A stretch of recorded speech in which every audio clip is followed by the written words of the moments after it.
Merelaegas on jõudnud oma rännakutel Lohusalu sadamasse. Me varem ei ole siit teinud videot, me ei ole siin olnud, aga väikesadamate ja paadikohtade vlogisse me paneme nüüd ka siis selle video või sellesse järjekorda paneme nüüd ka selle video. Ja Lohusalu sadam, näitame siis kaameraga Lohusalu sadamat.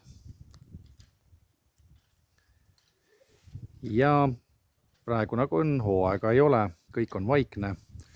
Sadamakaid on hetkel tühjad, kaikohad.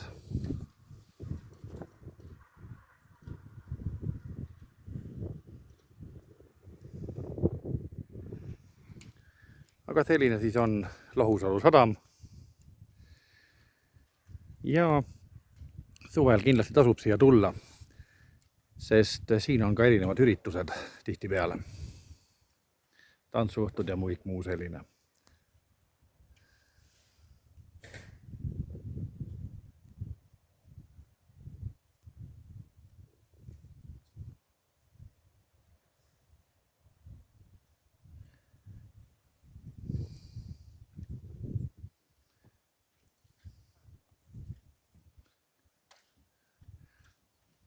Aga selline oli siis Lohusalu sadam ja kohtumiseni uues videos.